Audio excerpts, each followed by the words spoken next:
Welcome back to Retro Rebound. In today's video, we are going through a massive catalog of Nintendo Switch video games. Ladies and gentlemen, whether it be for the Switch 2 launch or you're building up that shopping list nice and early when all these games go on a deep discount or sale, whatever it may be, there's been a lot of fantastic Switch games, both first and third party, over the last 8 years. I remember getting my Switch one like it was yesterday. It came in the mail a day early. Thank you, Best Buy, for that. Fired up Breath of the Wild. It was really cool. The fact that it was 8 years ago is a little bit terrifying, but nonetheless, we're gathering today to talk about what I think are the best first and third party games on Switch. Games that are exclusives to the Switch or games that are available elsewhere, but I think really feel at home on Switch. And I want to hear what your favorite Switch games are, so fire away down below. I have a massive list both of digital and physical games, so many of them are here in front of me that I'll show you today, but many of them are just installed on my Switch too. So let's get it started with one that's way off the board. I want to try to get as obscure as I possibly can before we hit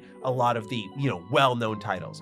A great way to start that is with Paranormite. This is available on Switch and PC, but I played it on Switch. It is a $15 game that comes from Square Enix Collective, which is Square Enix's indie publishing business, and it is a really unique horror visual novel style game. Very deeply unsettling.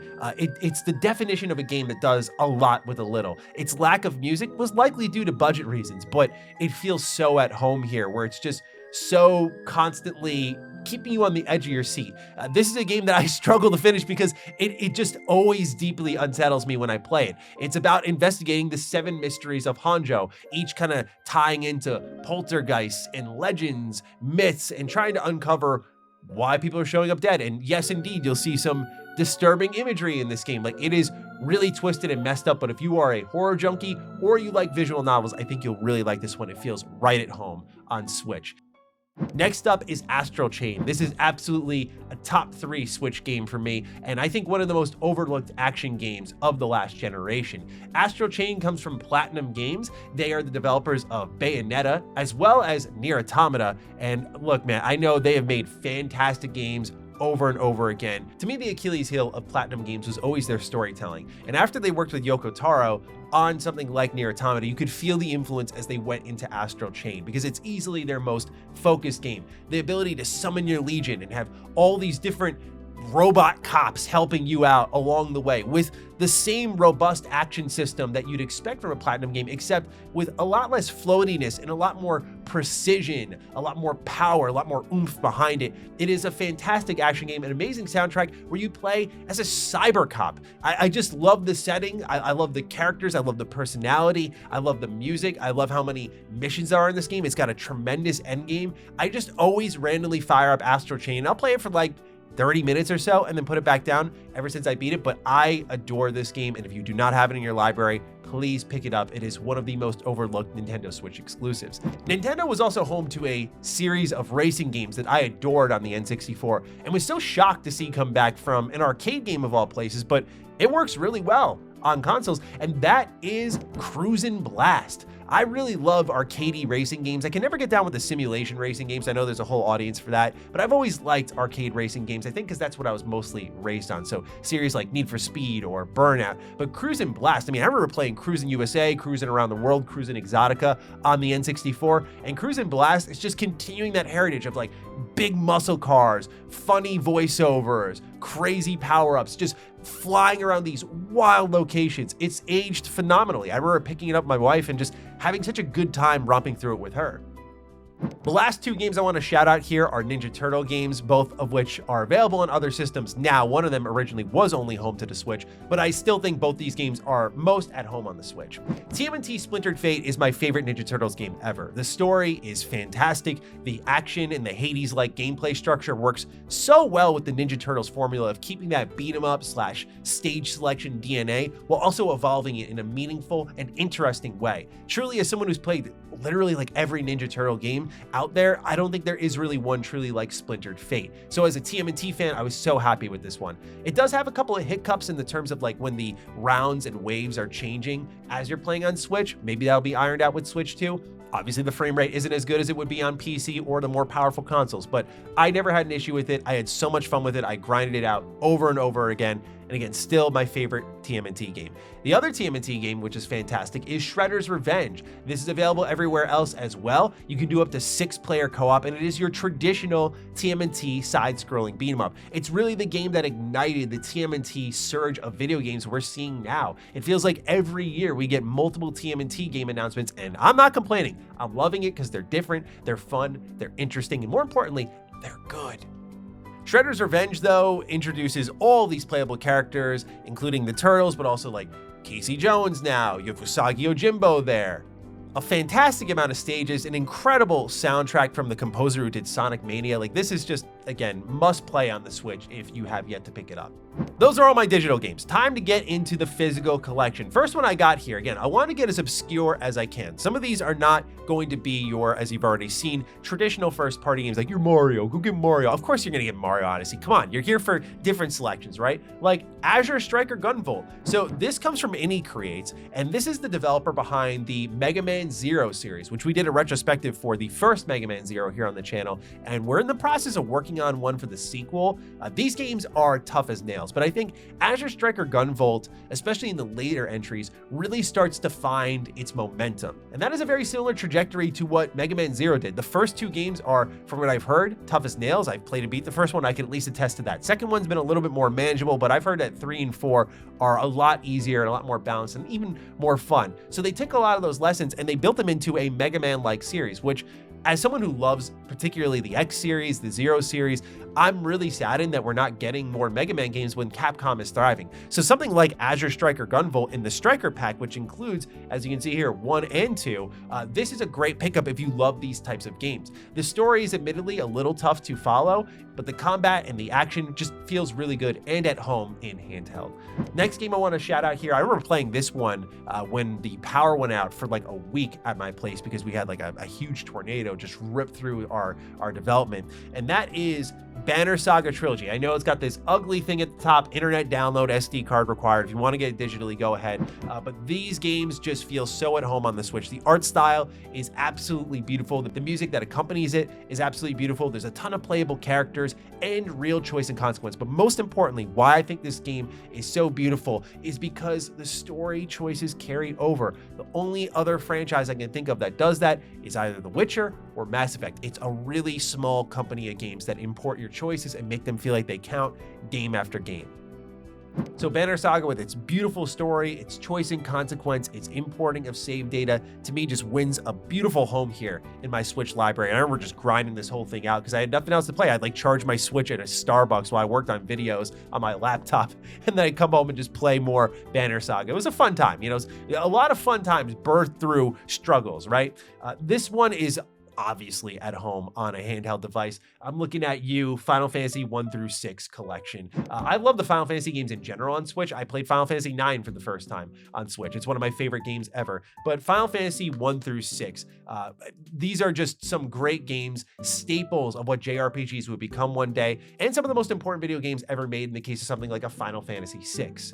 To have them all in one home on one cartridge, I'm a psycho, and I bought them not only for Switch, but also PlayStation, because I wanted to just make sure I had a version I could get trophies on if I ever decided to do a platinum trophy hunt for it. Nonetheless, classic Final Fantasy, its pixel art nature just feels at home on handheld because I just think of Game Boy, Game Boy Advance, Game Boy Color, all those games with their pixel art style and aesthetic, and how that just feels really at home here on Switch with the Final Fantasy collection. Finally, we have you a first-party game from the Switch library, and it is Kirby and the Forgotten Land. I love Kirby, just like not challenging games at all, but really fun, personality driven. Just watching Kirby transform into all these different things always puts a smile on my face. It's just a game that makes me happy. But I also enjoyed the environment's locales. I'm, as many of you already know, a big post-apocalyptic fan. So I just enjoy in Kirby and the Forgotten Land the environments you're in. You're like, what happened here? Like this sort of contrast between this bubbly, happy protagonist and these mildly depressing environments, I think make for a really interesting video game. There's like a quiet sadness to it all. But at the same time, it's just a ton of fun when you hear the music blaring and everything. And I know Kirby and the Forgotten Land is getting a Switch 2 upgrade with an expansion pack attached to it. I played a little bit of that at the Nintendo Switch 2 preview event and did enjoy that, but I'm really just talking about the core game here. I'm excited to get more Kirby and the Forgotten Land. I will definitely be picking that up for my Switch 2, but nonetheless, I really wanted to throw a shout out for this one here in my favorite Switch games. Live Alive. Oh man. We'll talk about it. Actually, you know what? We got to talk about all of these at once. What am I talking about here? Live Alive goes in the same bin as Octopath Traveler 1 and Octopath Traveler 2.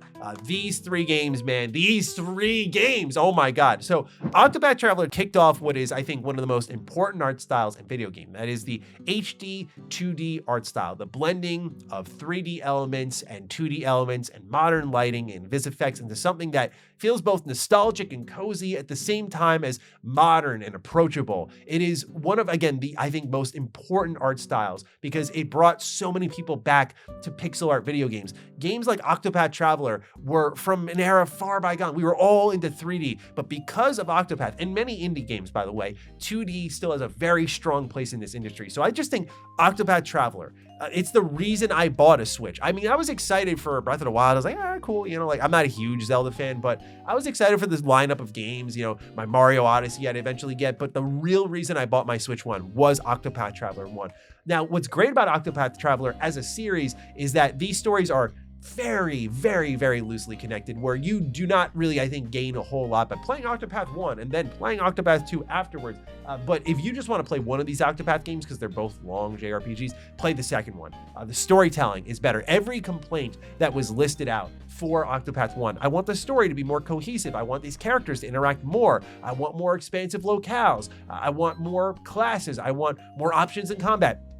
They give you that. It is one of the best turn-based JRPGs ever. It is so good, especially that boost system and everything, just constantly making choices every turn on how you want to spend it. Really, really good stuff. And in fact, in Octopath Traveler 2, some of the stories just get really dark, but at the end of it all, it's just an impressive feat how much art is packed into these two games. And I mean literal art, not like the story, but like actual art, like the sprite sheets, the environment pieces, the enemy sheets. It's just an incredible bit of work here by Square Enix, and I pray, as I drop the game, I pray there is an Octopath Traveler 3. But why did I bring those out to talk about this one here? Well, because Octopath was so successful, they brought back the game that inspired it in Live Alive, which was, I believe, like an SNES game. And again, this is just me more talking about gaming history at the end of the day, but the fact that we have a series of JRPGs that is so popular that it brought back this obscure game, which involves characters from all these different time periods coming together, is incredible. They let you go from the Wild West to Imperial China to present day to the future, both distant and near future. There's just a lot of different time periods you go through. And again, that calls for a lot of art assets, but also different gameplay styles and approaches. There's nothing quite like this game. Very, very much a special JRPG. So if you were a JRPG fan, the Switch, obviously, you know, has you covered, but these three games, man, absolutely define a lot of what I love about the Switch library. Let's continue on, getting more into our first party bag here. Luigi's Mansion 3. I know they did Luigi's Mansion 2 HD. That's also a great game. I love Dark Moon on the 3DS, but Luigi's Mansion 3 is one of the best looking games on the Switch, like just from a visual standpoint. It's really impressive what the team pulled out of Luigi's Mansion, just how good it looks, but also with Guigi and all of the kind of cool co-op modes you can get in Luigi's Mansion 3. I feel like it was a true evolution of the formula. I adore this franchise. It really is like my favorite of the Nintendo first party franchises outside of like obvious ones such as Smash Bros. Like if you ask me, Maddie, do you want a new mainline entry for Mario or another Luigi's Mansion game? I'm picking Luigi's Mansion every single day. Just the goofiness of Luigi and the way they bring like ghost hunting to the forefront, I think is just so fun, but also like baby's first horror game. Like Luigi's Mansion 1, 2, and 3 all have like their creepy moments of, if you're a kid playing these games, they freak you out a little bit.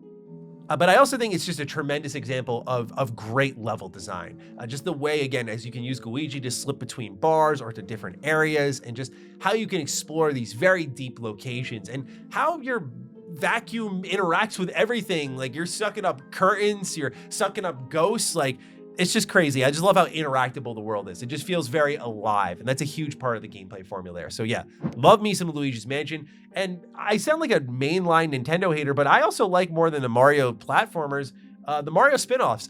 I know people like Mario Golf from like Toadstool Tour on Game Boy Advance because it's more of an RPG. I just have really great memories on Mario Golf on Switch. I would have friends hopping on it every night. We'd like bet against each other and we'd play these really intense matches, and it would just get crazy with the weather kicking in, everyone's special abilities kicking in, the golf mechanics being good.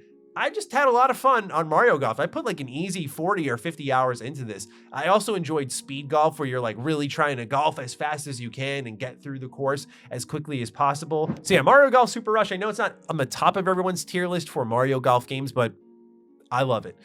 But more than that, spin-offs that I love more than mainline Mario games, more than Mario Golf, it's gotta be Mario and Rabbids. You've heard this song and dance before, but let me do it one more time in case you've been on the fence. Mario and Rabbids, whether it be Kingdom Battle or Sparks of Hope, play these just so that you can say you've experienced the weirdest combination of video games ever.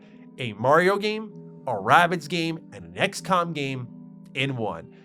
Incredible how this partnership came together, how someone ever came up with this idea, that it got green lit. There's so many question marks. Like, I'd kill to be a fly on the wall just to learn how this game came into existence, but that's neither here nor there. You want to learn about the game itself.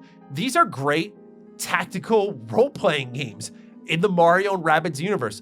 I feel like their lack of conversation reminds me a lot of the Lego game style of humor. They're kind of like to one another, mumbling and just kind of like, trying to understand one another. It's just got a cuteness to it, but it's hilarious. At the same time, these environments are so interactive, and when they turn into battlefields, they get even crazier. There's just so many ways to play these games. Luigi with a sniper rifle, Mario with like a shotgun. Everyone's got their own play style and movement patterns and ability sets. These games are absurdly good and absolutely are must plays on Switch. And if there's one set of games that I hope one day somehow gets ported off of Switch exclusively to other platforms, it's the Mario and Rabbids series, because I feel like they do so well if they went elsewhere. Unfortunately, they didn't sell as well as they should have. So if you've slept on these games, now's a great time to check them out. I just mentioned how it'd be interesting if Mario Rabbids got ported, but there was a game that was exclusive to Switch that I swear I was like, this will definitely get ported. There's no way they keep this exclusive, but they have. And that is Marvel Ultimate Alliance 3. Absolutely one of the most stunning announcements I've experienced in my lifetime. I'll always remember seeing and going, what does that title card say? Ultimate Alliance 3? What? Man. Ultimate Alliance is my childhood, particularly the first game. I do enjoy the second game, but to me, it is the worst out of the trio. Ultimate Alliance 3 removes a lot of the RPG elements that I adore from Ultimate Alliance 1.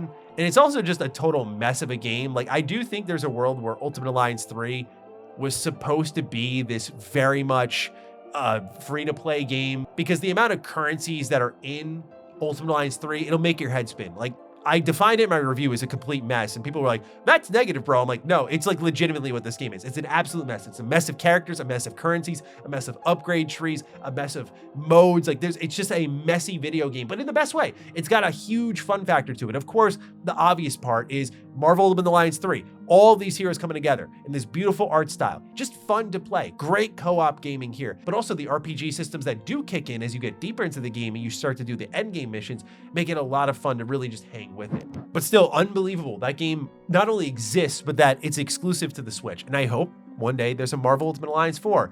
And that it's available for everyone. We haven't talked about Pokemon yet, so let's get one in here. It's our only one. It's Pokemon Legends Arceus. I've made multiple retrospectives and reviews on this one, so I'll keep it brief, but Pokemon Legends Arceus, it was one of those Star Wars moments, right? We all get down on Star Wars, but then something like Andor comes along, and then we have the resurgence of Battlefront 2, and we go, wow, man, I love this franchise so much. Even the most pessimistic of Star Wars fans just starts to realize why they care, why they get angry in the first place. For me, Legends Arceus was that moment. I was so disenfranchised with the mainline series, especially after Pokemon Sword and Shield. I'm like, nah, like I don't think I've outgrown it. I just think you guys are out of ideas.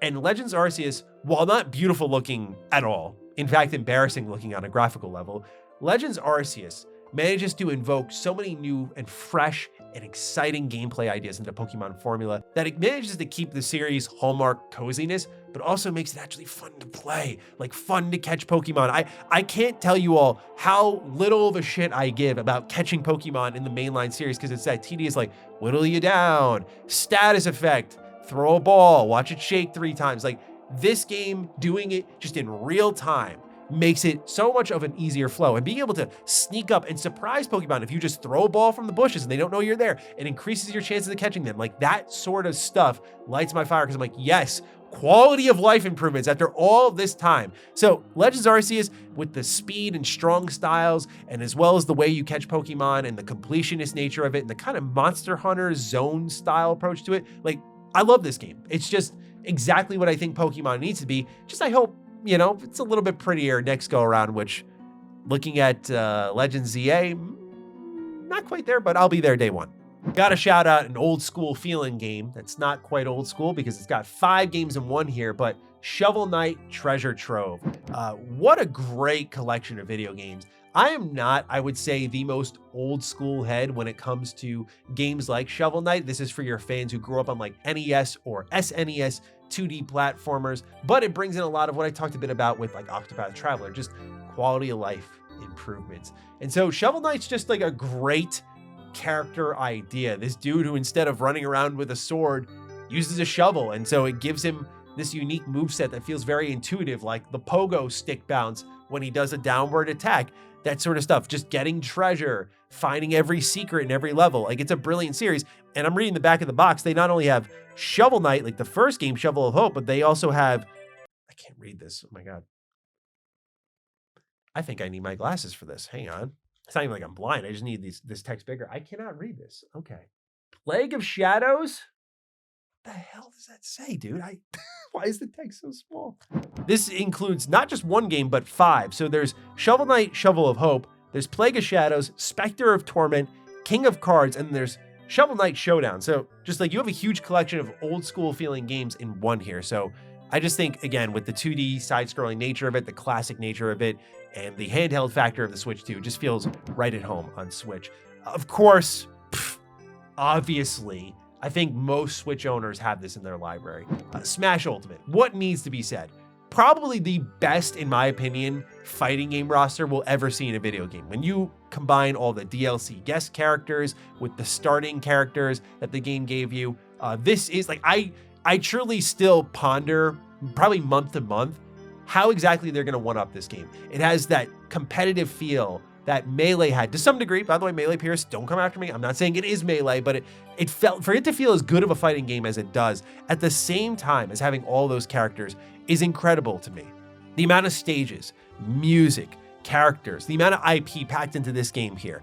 I only hope one day we get an Ultimate Edition so that we can preserve all of the DLC and everything on one single cartridge. I would pick that up instantly. But again, I don't know what they do with the next Smash game. How do you top such an ambitious roster and also achieving all of the dream characters? You even got Sora in this game now. How do you top that? I don't know. So that's why Ultimate's going to be firing up on my Switch 2 ASAP, because it's just that good. Like, it'll be a forever game, in my opinion. Like, just as the original Smash is, and Smash Melee is, and Brawl is, these are forever games. Like, you'll always fire them up for different reasons. So I'm excited to see what they do with the next Smash game. But man, Smash Ultimate truly is the ultimate Smash game.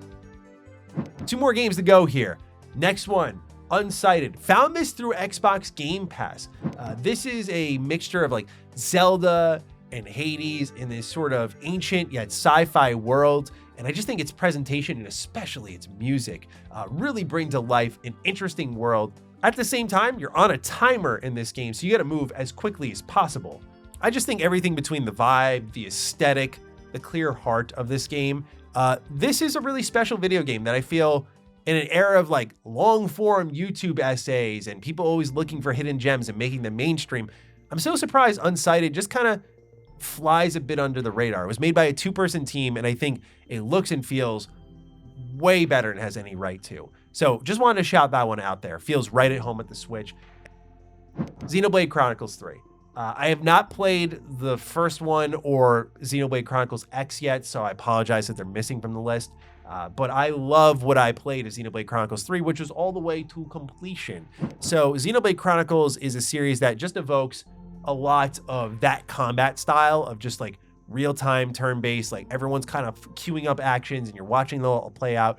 But the acting range of Noah in Xenoblade Chronicles 3 is so impressive to me. This guy just, I can't spoil it because there's just a reason why he has so much range, but it's so impressive. So just the characters and the story and the world and the amount of classes and the sub-quests that unlock these classes, that game's a masterpiece, man. Like one of the best JRPGs I've ever played.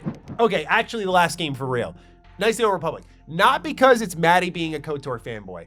Most of my hours when it comes to KOTOR nowadays, now that we're away from the original Xbox, came from the 360 at first, but now it's on the PC. The PC version of KOTOR sucks compared to KOTOR 2, which got a nice HD update. Now, unlike KOTOR 2 on Switch, which was supposed to get the restored content mod officially from Aspyr before they dropped it, now KOTOR 2 is awful on Switch because it has all of the game-breaking bugs from the original version on Xbox. Unlike the PC version where you can easily get the restored content mod and bada bing, bada boom, a lot of your problems go away.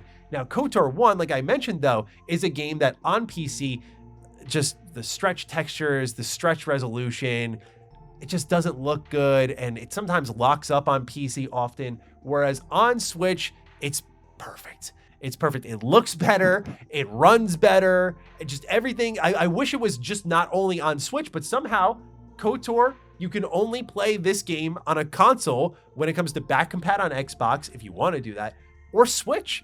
It's not on PlayStation for whatever reason, even though they were at the time, we don't know what's happening now, funding the KOTOR remake. But I always tell people, if you're going to play Knights of the Old Republic, you gotta play them on Switch. It's that simple. Fantastic games. My favorite games ever, both of them. You can risk it with the second one, just be aware of the bugs. And if you have a PC, which we're talking about KOTOR 2, so you don't need an amazing PC, you can play it there with the restored content mod, you'll have the ideal experience. But definitely play KOTOR 1 on Switch. That's another one of my favorite games in the library. And with that, ladies and gentlemen, those are the best Nintendo Switch games, in my humble opinion, that you should check out as we jump into the Switch 2 library. What are your favorites? Let me know down below. Other than that, take excellent care of yourselves, and I will see you in the next Retro Rebound. Peace out.